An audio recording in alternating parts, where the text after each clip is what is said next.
Mi hermana robó el dinero que ahorrábamos para el tratamiento de mi madre enferma, y lo gastó en un viaje romántico con su novio. Pensé que nada podía dolerme más, hasta que descubrí su verdadera razón. El olor del hospital todavía se me pega a la piel. Ese olor a desinfectante y miedo que no se va aunque me duche 3 veces seguidas. Fue allí donde todo empezó, cuando el médico nos dijo que el tratamiento de mamá era urgente y costoso.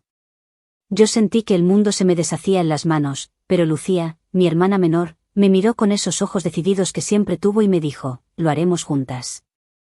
En ese momento le creí. Como una tonta, le creí.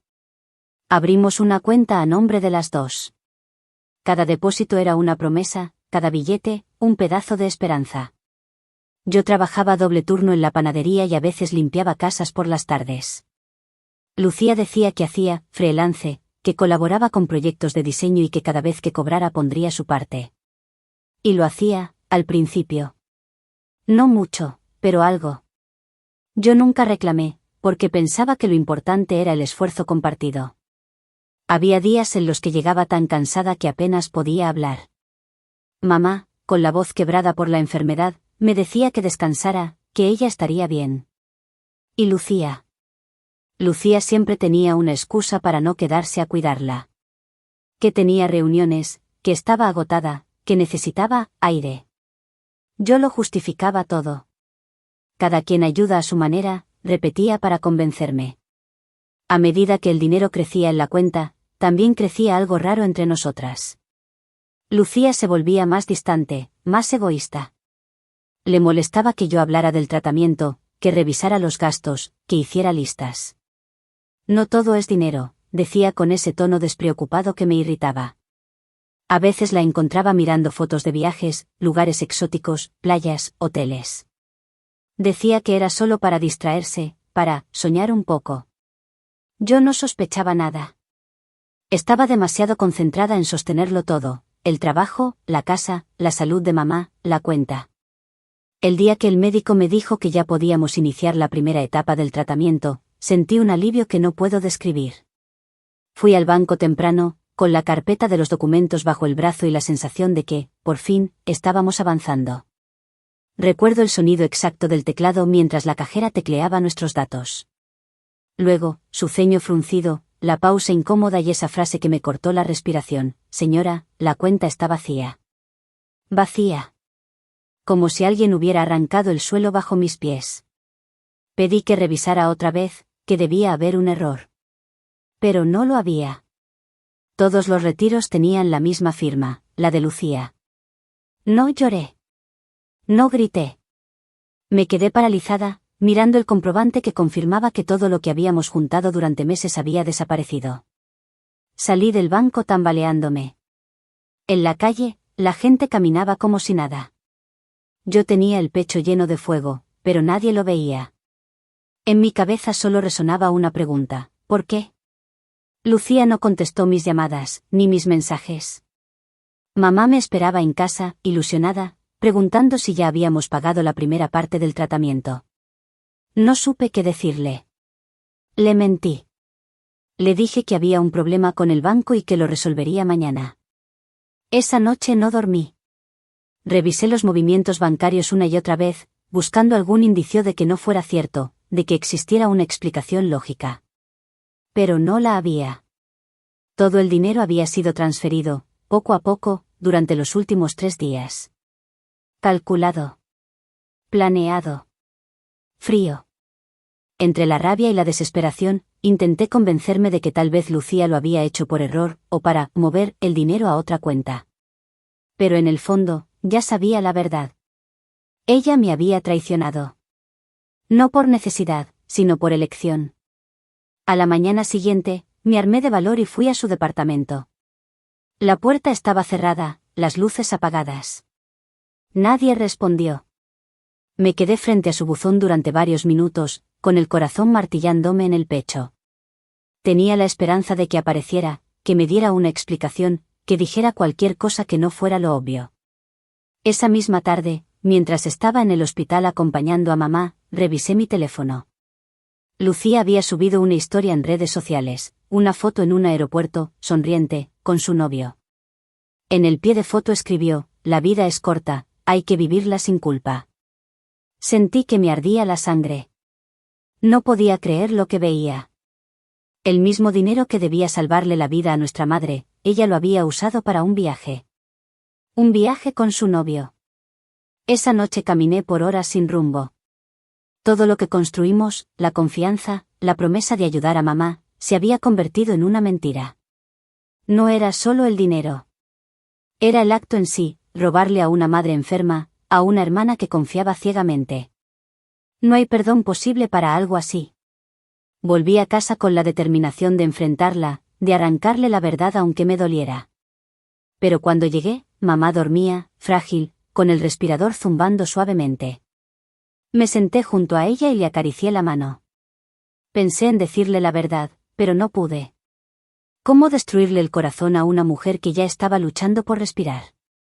Mientras la observaba dormir, algo dentro de mí cambió. Ya no era la hermana comprensiva ni la hija que aguantaba todo en silencio. Una parte de mí se rompió, y otra, más fría, más despierta, comenzó a tomar forma. Si Lucía había decidido cruzar esa línea, entonces yo también podía hacerlo. No para vengarme, sino para no dejar que la mentira ganara. Porque a partir de esa noche, juré que ella iba a pagar por lo que hizo. Y lo peor es que todavía no sabía cuánto iba a perder. Entré en la casa como quien entra en una escena de crimen, con cuidado, con las manos temblando, esperando encontrar algo que me explicara la catástrofe. En el silencio del pasillo, cada paso sonaba como un paso hacia la verdad. Revisé papeles, cajones, sobres, abrí la aplicación del banco una vez más hasta que mis ojos ardieron. No buscaba consuelo, buscaba hechos fríos que pudiera sostener en la mano. Lo que encontré fue peor que cualquier sospecha: transferencias a cuenta propia de Lucía, en horas en que ella decía estar trabajando, cantidades exactas que sumaban todo lo que habíamos recogido durante meses. No había error del banco. Había cálculo.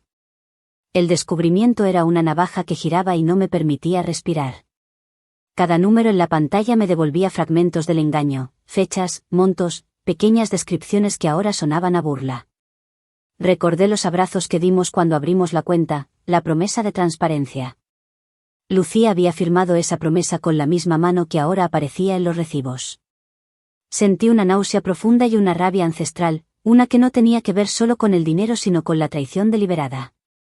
Me percaté de que no era un desliz ni un capricho aislado, era un plan. Mientras trataba de mantener la compostura, recibí imágenes que me helaron la sangre, capturas de las publicaciones de Lucía, fotos con maletas, sonrisas brillantes frente a una playa, y lo más cruel, historias de su viaje subidas en fechas que coincidían con las transferencias. Había una hora y fecha incrustadas en esas imágenes, meticulosamente registradas en metadatos que no mentían. Lucía no solo gastó el dinero, escapó con él antes de que el hospital exigiera la primera cuota. La perfección de la mentira no era solo funcional, era un acto de egoísmo frío, dirigido y sin remordimiento. El intento de justificarla en mi cabeza duró apenas segundos. Busqué explicaciones: tal vez la cuenta había sido un préstamo temporal por una emergencia personal, tal vez había un malentendido.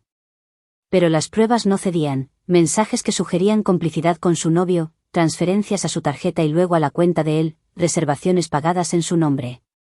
Todo formaba un patrón que no dejaba espacio para la duda. Cada comprobante era un golpe que me hacía recordar todas las pequeñas señales que antes había desestimado como caprichos o momentos de debilidad. Mientras revisaba, una sensación de vergüenza se mezcló con la rabia. Vergüenza por haber confiado, por haber sido la hermana que asumió responsabilidades, por haber trabajado doble turno creyendo que compartíamos un objetivo sagrado. Me vi a mí misma sacrificando horas de sueño y sonrisas para que mamá tuviera una oportunidad, mientras la persona que prometió ayudar convertía esa promesa en unas vacaciones. Era como mirar una película en la que la protagonista se da cuenta, escena por escena, de que todo lo que la sostenía era ficticio. Volví al hospital con las pruebas como una carga física. No había palabras para la mirada de mamá cuando le hablé de la cuenta, y no se la dije toda. Protegerla seguía siendo mi prioridad, pero el peso de la verdad ardía en mi garganta. Observé su rostro, su boca agrietada, la manera en que intentaba sonreír para que yo no se hundiera. Esa sonrisa fabricada tuvo un efecto devastador en mí, me hizo prometer que no iba a permitir que la imagen de mamá se transformara en un sacrificio inútil.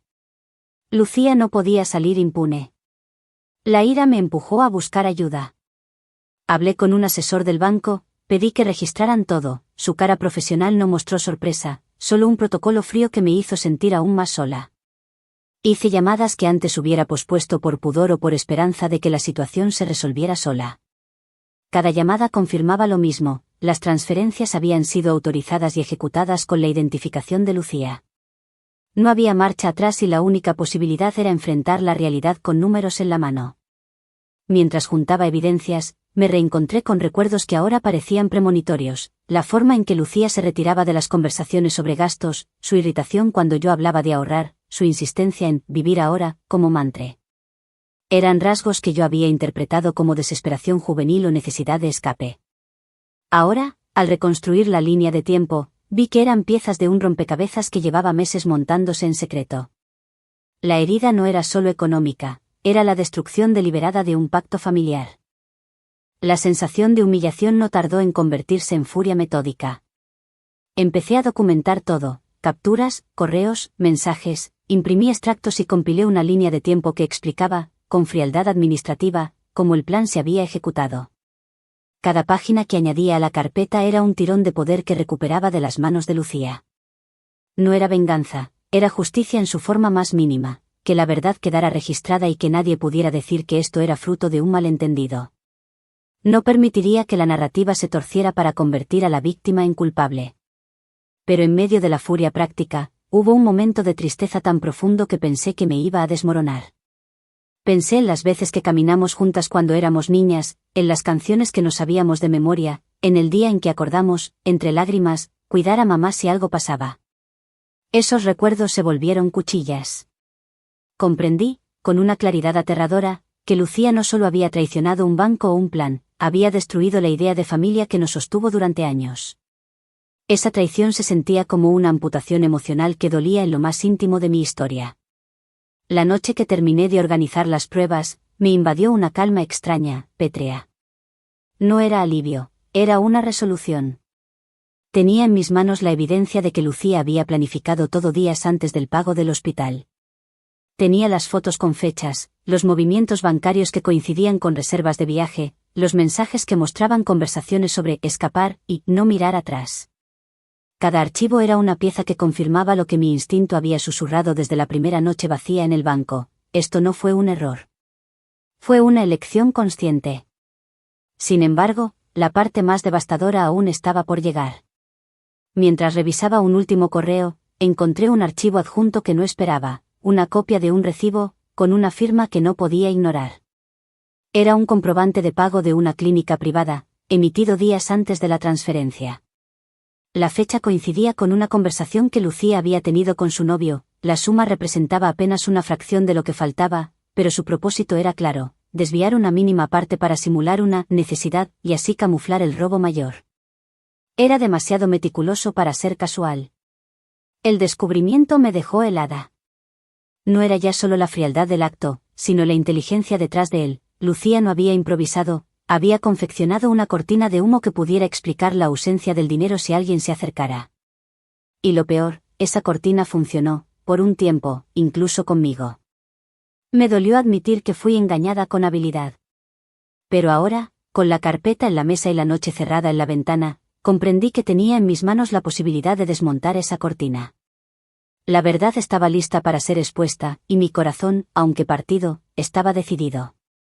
No sería una confrontación trágica y ahogada, sería un acto de claridad que obligaría a todos a ver lo que Lucía había hecho.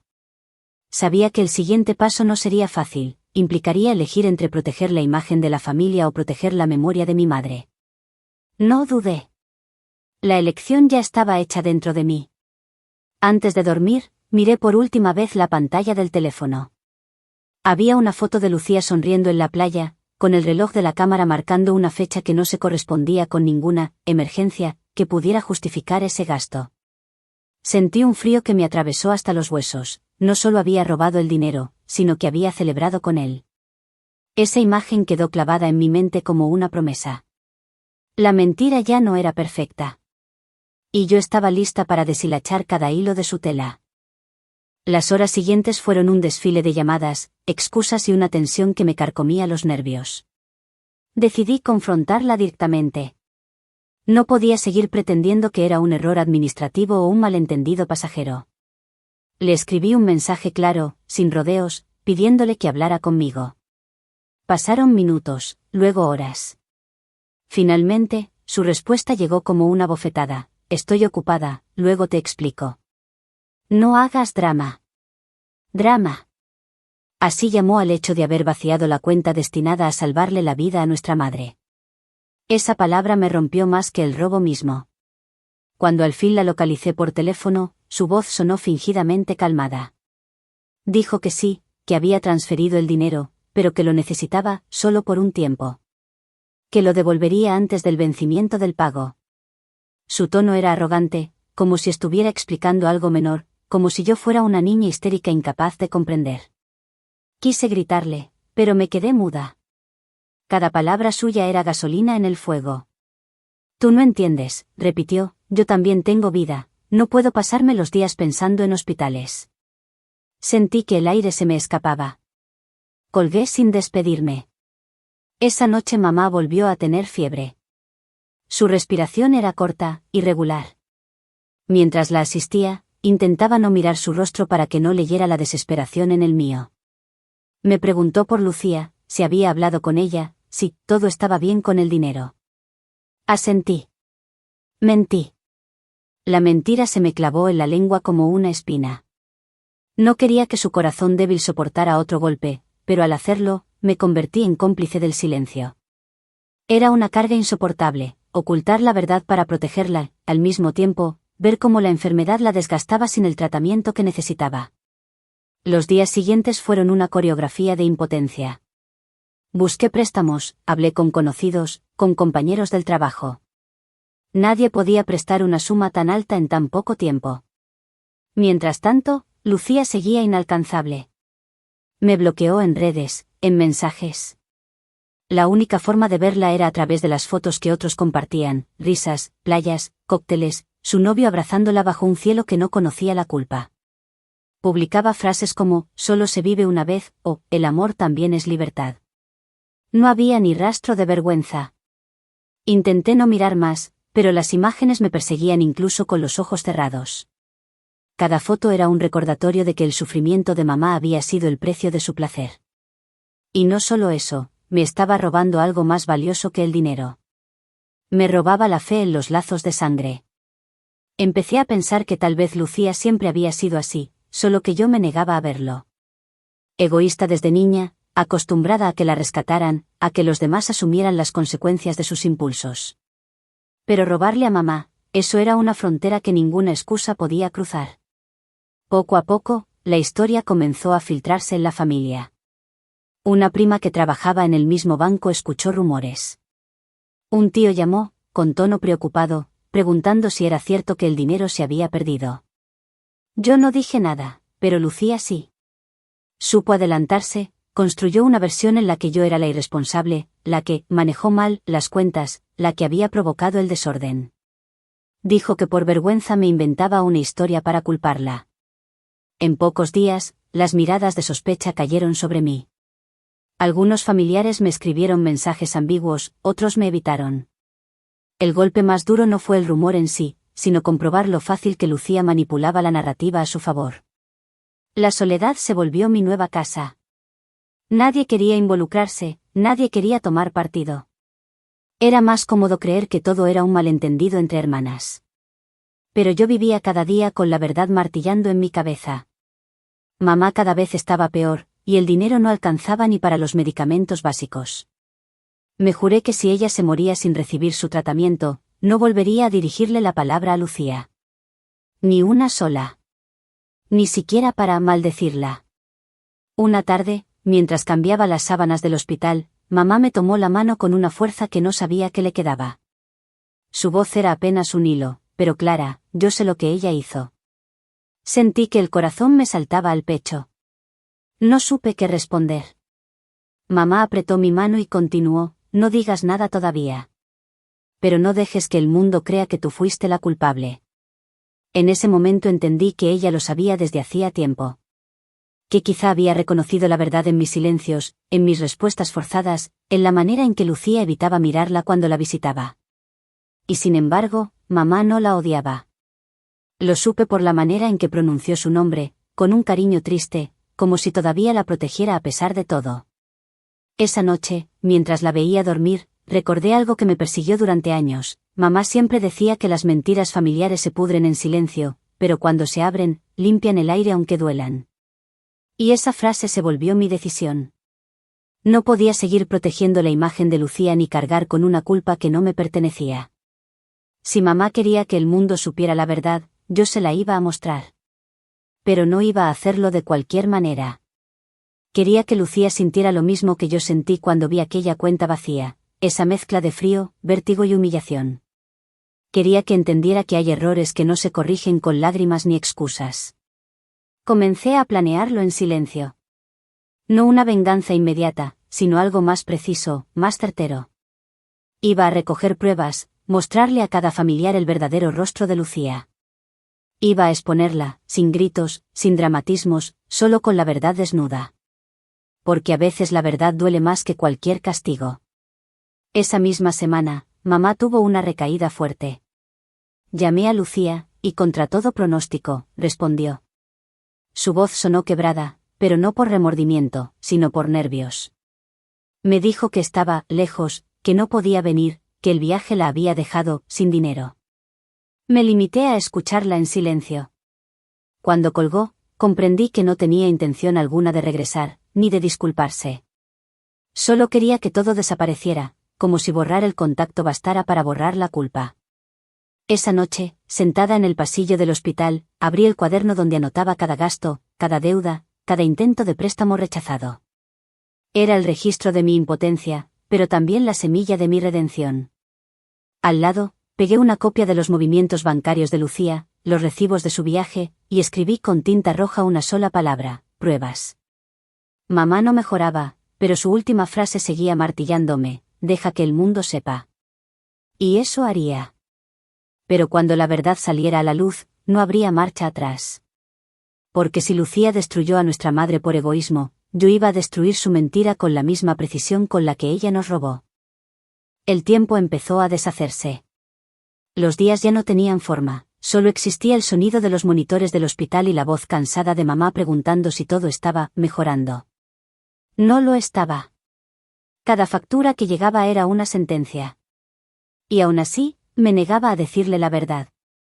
Guardaba el secreto como quien guarda un cuchillo bajo la lengua, sabiendo que tarde o temprano iba a cortar. Lucía volvió del viaje justo cuando mamá tuvo que ser hospitalizada otra vez. Entró en la habitación con una serenidad que me dejó sin palabras. Llevaba el cabello perfectamente arreglado, la piel bronceada, una sonrisa ensayada. Me abrazó delante de los demás familiares, fingiendo preocupación. Dijo que no había tenido señal en el extranjero, que se enteró, tarde, del estado de mamá. Los demás la miraron con compasión. Yo solo veía una actriz. Durante días, Lucía fingió ser la hija perfecta. Traía flores, lloraba en silencio al lado de la cama, tomaba la mano de mamá y le prometía que todo saldría bien. Nadie sospechaba de nada. Todos pensaban que las diferencias entre nosotras eran fruto del estrés. Yo la observaba moverse por el hospital como si estuviera en un escenario, recibiendo aplausos invisibles. Y lo peor era que funcionaba. Un día, una tía se me acercó y me dijo en voz baja: deberías agradecerle a tu hermana. Dice que tú estás muy sobrecargada y que ella se hará cargo del dinero a partir de ahora. Sentí una punzada de rabia tan fuerte que tuve que salir al pasillo para no gritar. No solo había robado el dinero, ahora estaba construyendo una versión de la historia donde yo era la incompetente. Lucía había aprendido a manipular con precisión quirúrgica. Lloraba en público, se mostraba generosa y decía frases que sonaban nobles: no importa quién se equivoque, lo importante es mamá. Cada palabra era una daga envuelta en seda. Yo sabía que si intentaba desmentirla sin pruebas, solo reforzaría su papel de víctima. Era una trampa perfecta. El peso del silencio empezó a transformarme. Ya no dormía. Mis pensamientos se volvían oscuros, repetitivos. En mi mente, imaginaba 1000 maneras de desenmascararla, pero siempre chocaba con el mismo muro: la familia no me creería. Lucía siempre fue la encantadora, la que sonreía incluso cuando mentía, la que sabía decir justo lo que los demás necesitaban oír. Yo era la seria, la terca, la que se tomaba todo demasiado a pecho. Pero el universo, o el destino, tiene formas crueles de equilibrar las cosas. Una tarde, mientras revisaba la mochila de mamá buscando los documentos del seguro, encontré un sobredoblado dentro de su Biblia. Lo abrí sin pensar. Eran impresiones de mensajes entre mamá y Lucía.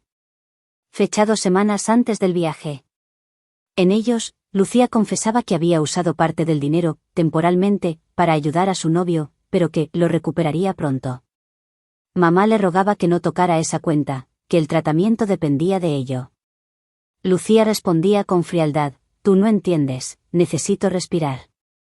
No puedo vivir solo viendo morir a alguien. Me temblaron las manos. Eran las pruebas que necesitaba. Pero más que eso, eran una puñalada. Mamá lo sabía desde antes de enfermarse más, y nunca me lo dijo. Guardó el secreto para evitar una guerra entre nosotras. Prefirió cargar ella sola con la decepción. Tal vez pensó que aún había esperanza de que Lucía recapacitara. Pero al esconderlo, nos condenó a las dos. Esa noche, mientras mamá dormía, me quedé leyendo una y otra vez las capturas impresas. Cada palabra era más hiriente que la anterior. No quiero sentirme culpable si algo pasa, necesito ser feliz. Esa frase se grabó en mi mente como una cicatriz.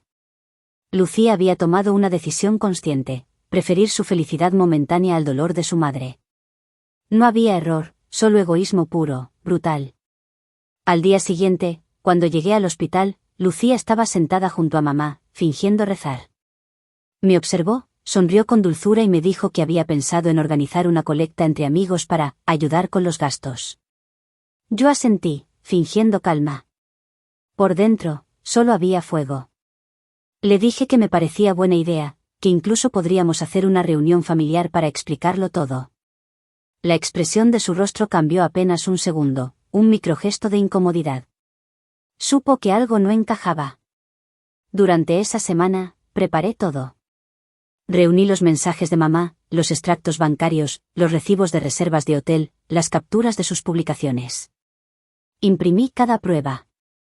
Era un rompecabezas armado con paciencia y rabia. Ya no era un secreto, era un expediente.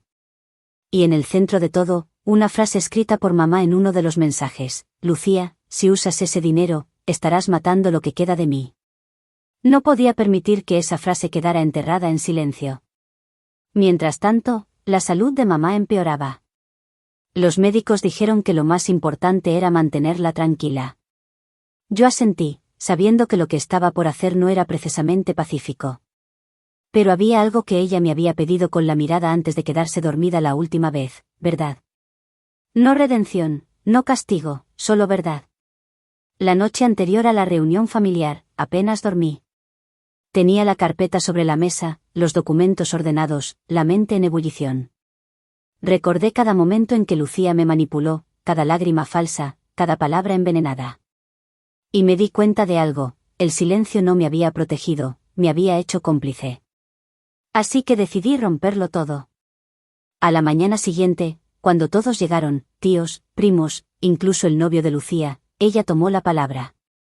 Habló de unidad, de perdón, de amor familiar. Dijo que debíamos dejar atrás las diferencias y enfocarnos en cuidar a mamá. Algunos lloraban. Yo esperé hasta que el ruido bajó. Luego, sin dramatismos, abrí la carpeta y la puse sobre la mesa. No dije nada al principio. Solo abrí una hoja, y luego otra. Fechas, montos, mensajes. Las pruebas hablaban solas.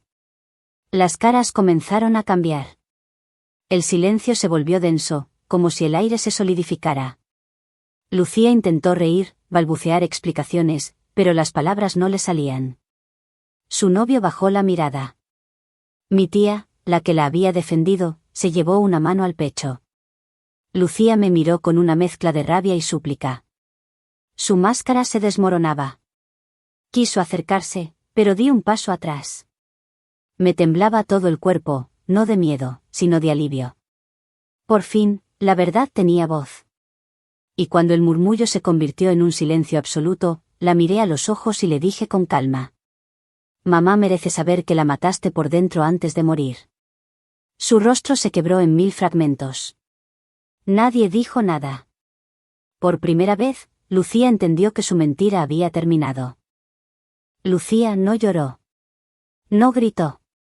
Solo se quedó quieta, con la mirada perdida entre los papeles, como si cada palabra impresa en ellos fuera una bala que no esperaba. El silencio que siguió fue insoportable, tan pesado que hasta los relojes parecían haber dejado de moverse. Nadie respiraba. Y, por primera vez, el brillo arrogante de sus ojos desapareció. La tía que siempre la defendía se levantó del sofá con lágrimas contenidas. Murmuró algo como: «No puede ser verdad», pero cuando tomó uno de los papeles y leyó los mensajes, su expresión cambió. De incredulidad pasó a vergüenza, luego a rabia. Nadie necesitaba explicaciones, todo estaba ahí, en las palabras de Lucía, tan claras y crueles como una confesión escrita con sangre. Ella intentó balbucear algo, una excusa torpe. Dijo que no había sido todo el dinero, que lo iba a reponer. Pero las palabras se deshicieron en el aire. Nadie respondió. El silencio de los demás fue peor que cualquier grito. Yo solo la observaba, inmóvil, esperando sentir satisfacción, pero lo que sentí fue un vacío brutal. Era como si en ese momento, al verla desplomarse por dentro, me hundiera con ella. Su novio fue el primero en irse. No dijo nada, solo la miró con un asco que no trató de esconder. Luego vinieron los demás, cada uno con una mirada distinta: decepción, rabia, tristeza. Al final, solo quedamos nosotras dos, frente a frente. Mamá dormía en el hospital, ajena al desastre que se acababa de desatar. Y allí estaba Lucía, con las manos temblando, repitiendo entre dientes: «Solo quería escapar un poco, no sabía que sería tan grave». Supe que estaba mintiendo incluso en ese momento. Lucía siempre supo lo que hacía. Siempre midió las consecuencias, solo que creyó que podía esquivarlas. Pero esta vez, no había lugar donde esconderse. Me preguntó si le iba a contar a mamá. No respondí. Le di la espalda y salí de la casa sin mirar atrás. Escuché su respiración entrecortada, el sonido de su colapso. Pero no me detuve. No podía. Esa noche no dormí. Tampoco lloré. Sentía que algo dentro de mí se había roto para siempre, pero de una forma fría, calculada. Pensaba en mamá, en su rostro cansado, en cómo se aferraba a la idea de que aún éramos una familia. ¿Cómo le diría la verdad sin matarla con ella? ¿Cómo explicarle que una de sus hijas había usado su enfermedad como excusa para huir? Cuando volví al hospital a la mañana siguiente, mamá me sonrió con una ternura que me partió el alma. Me dijo que había soñado que estábamos las tres juntas, riendo, como cuando éramos pequeñas. No pude sostenerle la mirada. Le dije que descansara, que pronto todo mejoraría. Mentí, igual que Lucía, pero con otro propósito: protegerla, no destruirla. Pasaron los días. Lucía no apareció. Tampoco llamó. Las redes sociales estaban vacías, sin publicaciones, sin rastros de su viaje perfecto. Los familiares la evitaban, como si fuera una mancha que nadie quería tocar. Pero el problema era que la vergüenza no pagaba las facturas. Yo seguía sola con todo: los costos del hospital, los medicamentos, la culpa. La rabia se transformó en cansancio. Hasta que un día, alguien tocó a la puerta. Era Lucía. O lo que quedaba de ella. Tenía ojeras profundas, el cabello sin brillo, la piel pálida. Me pidió que la escuchara. Dijo que había vendido su coche, que quería devolver parte del dinero. Tenía en la mano un sobre con billetes arrugados. «No es todo, pero es un comienzo», murmuró. Su voz era tan débil que casi no la reconocí. No la invité a pasar. Solo la escuché desde la puerta. Quería odiarla, gritarle todo lo que me había hecho, pero no pude. Su miseria era tan evidente que la compasión me dolió. Aún así, no le di el perdón que buscaba. Solo tomé el sobre y le dije: «Esto no es por mí. Es por mamá». Cuando se fue, la vi alejarse con una lentitud resignada, como quien camina sabiendo que ya no tiene lugar en el mundo. En ese momento entendí que la venganza más cruel no era la exposición pública, ni el rechazo, ni siquiera la soledad. Era el espejo. Porque Lucía tendría que mirarse todos los días sabiendo lo que hizo. Y ese castigo sería eterno. Una semana después, mamá empeoró. Los médicos fueron claros, no había más que hacer. Decidí no decirle nada sobre el dinero. No por proteger a Lucía, sino por proteger a mamá de morir con ese peso. Le conté que todo estaba pagado, que su tratamiento continuaría. Le mentí una vez más, esta vez por amor. Y mientras ella cerraba los ojos, me tomó la mano y susurró, prométeme que cuidas de tu hermana. Sentí un nudo en la garganta tan grande que apenas pude respirar. Asentí. No podía decirle la verdad en ese momento. No podía romperle el corazón en su último respiro. Cuando todo terminó, Lucía no apareció en el funeral. Mandó un mensaje que no respondí. Tal vez estaba demasiado avergonzada, o tal vez aún creía que todo era reversible. Yo, en cambio, sentí una calma amarga. La verdad había salido a la luz, pero el precio fue demasiado alto, una familia destruida, una madre muerta con un secreto, y 2 hermanas convertidas en sombras. Pero el destino aún no había terminado con nosotras. Semanas después, mientras organizaba las cosas de mamá, encontré un sobre con mi nombre, escondido entre sus documentos médicos. Dentro había una carta, escrita con su letra temblorosa. Decía: hija, si lees esto, ya no estoy. No juzgues a tu hermana con el odio que el dolor provoca. Ella se perderá sola. Pero tú no te pierdas con ella. Vive. Sana. Perdona cuando puedas, no antes. Esa carta me desarmó. Lloré hasta quedarme sin aire. Porque mamá sabía todo. Sabía de la traición, de la mentira, del dinero, del viaje. Y aún así, eligió el silencio. No por cobardía, sino por amor. Un amor que yo todavía no entendía. Esa noche, miré el sobre de billetes sobre la mesa. Era lo último que quedaba de Lucía en mi vida. Lo doné al hospital, al fondo de pacientes sin recursos. No lo hice por nobleza, sino porque ya no quería que ese dinero siguiera pudriendo lo que tocaba. Cuando salí del hospital, sentí por primera vez un alivio extraño. No era felicidad. Era la sensación de haber cerrado una herida, aunque quedara la cicatriz. Y entonces, mientras me alejaba, vi una figura a lo lejos, parada frente a la entrada. Era Lucía. Nos miramos sin palabras. No había odio, solo un vacío inmenso, y tal vez, en el fondo, un rastro diminuto de comprensión. No nos abrazamos. No nos acercamos. Solo nos quedamos así, separadas por todo lo que habíamos destruido. Pero algo me decía que esa historia aún no había terminado. El tiempo siguió pasando, pero no trajo paz. Cada día después de la muerte de mamá era una repetición del mismo silencio, la casa vacía, el eco de su voz en los pasillos, y el peso insoportable de una promesa que no sabía cómo cumplir. Cuida de tu hermana. Esa frase me perseguía. La odiaba y la amaba al mismo tiempo. Lucía había desaparecido por completo. No respondía mensajes, no aparecía en redes, no hablaba con nadie de la familia. Todos la borraron de sus vidas, como si no hubiera existido. Pero yo no podía. Aunque lo intentara, algo en mí seguía atado a ella, como si mamá me hubiera dejado una cadena invisible que no me permitía soltarla. Durante meses intenté seguir adelante. Volví al trabajo, vendí algunas cosas para pagar las deudas del tratamiento, y traté de reconstruir algo parecido a una rutina. Pero la rabia seguía ahí, escondida debajo de todo, esperando cualquier excusa para salir. Era como una herida que no se cerraba, solo se disfrazaba de calma. Hasta que un día recibí una carta. No un mensaje, no un correo electrónico, una carta de verdad, con mi nombre escrito a mano.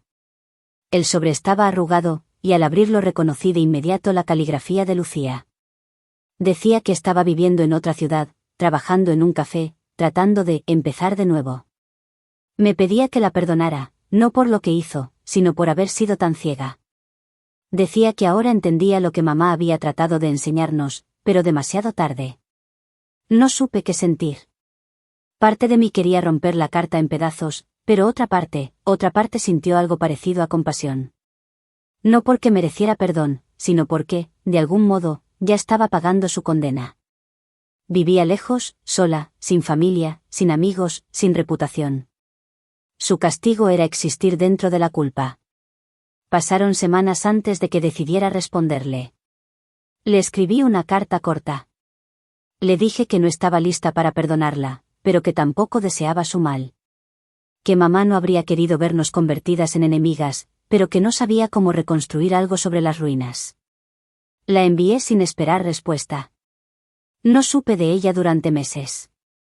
Hasta que un día recibí una llamada del hospital local. Me dijeron que Lucía había tenido un accidente de coche y que mi número estaba registrado como contacto de emergencia. No pensé, solo fui. El viaje fue largo, y durante todo el trayecto mi cabeza se llenó de pensamientos contradictorios. Parte de mí quería gritarle, parte de mí temía no llegar a tiempo. Cuando entré en la habitación, la vi dormida, conectada a máquinas. No estaba grave, pero se veía frágil, irreconocible. No era la misma mujer segura que se había ido de viaje mientras mamá agonizaba. Era una sombra de sí misma. Me quedé de pie, mirándola, recordando todo lo que había pasado, el dinero, las mentiras, la traición, la exposición, la vergüenza. Todo. Y aún así, lo único que sentí fue cansancio. Un cansancio tan profundo que no tenía espacio para el odio. Cuando despertó y me vio, se le llenaron los ojos de lágrimas. Intentó hablar, pero no la dejé. Le dije que descansara. ¿Qué hablaríamos después?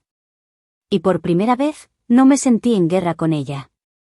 Era como si, finalmente, el peso del pasado estuviera soltándome poco a poco.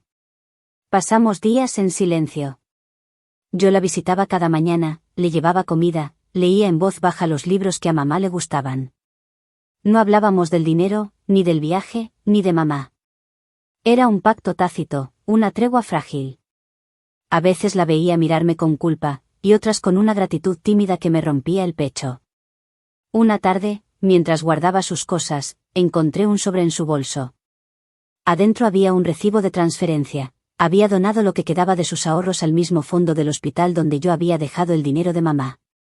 Había escrito una nota al reverso: ya no puedo devolver lo que robé, pero puedo intentar limpiar lo que manché. Lloré. Lloré con rabia, con tristeza, con alivio. Porque entendí que el verdadero castigo no había sido perderlo todo, sino tener que vivir lo suficiente para entender lo que destruyó. Lucía había perdido su libertad, su dignidad, su reflejo, pero, en el fondo, había ganado algo que yo no esperaba: conciencia. El día que le dieron el alta, la acompañé hasta la salida del hospital. No hablamos casi nada. Antes de subir al taxi, se giró y me dijo algo que nunca voy a olvidar. Mamá tenía razón. Uno se pierde cuando deja de amar, y yo me perdí. Pero tú no lo hagas. No supe responderle. Solo asentí. La vi alejarse una vez más, sin promesas, sin lágrimas, sin redención total. Pero esta vez no hubo rabia. Solo una tristeza suave, resignada, como la brisa después de una tormenta. Volví a casa, abrí las ventanas y dejé que el aire entrara. En la mesa, todavía estaba la carta de mamá, esa que me pedía que perdonara cuando pudiera. La tomé entre las manos, la leí una vez más y, por primera vez, no dolió tanto. Esa noche soñé con ella. Estábamos las tres en la cocina, como antes. Mamá cocinaba, Lucía reía, y yo la miraba sin rencor. Cuando desperté, tenía los ojos húmedos, pero el corazón tranquilo. Entendí entonces que el perdón no era absolver al otro, sino dejar de cargar el peso de lo que te hicieron. No era olvido.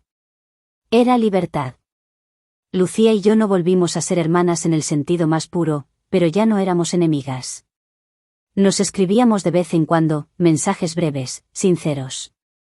No hablábamos del pasado, solo del presente. De pequeñas cosas. Y eso, de alguna forma, era suficiente. Mamá nos había dejado su última herencia, y no era dinero ni objetos. Era la capacidad, dolorosa, difícil, humana, de entender que incluso después del daño, puede quedar algo de amor. Y esa fue la forma en que decidí cumplir mi promesa, cuidándola, no con presencia, sino con perdón. Porque a veces, cuidar también significa dejar ir.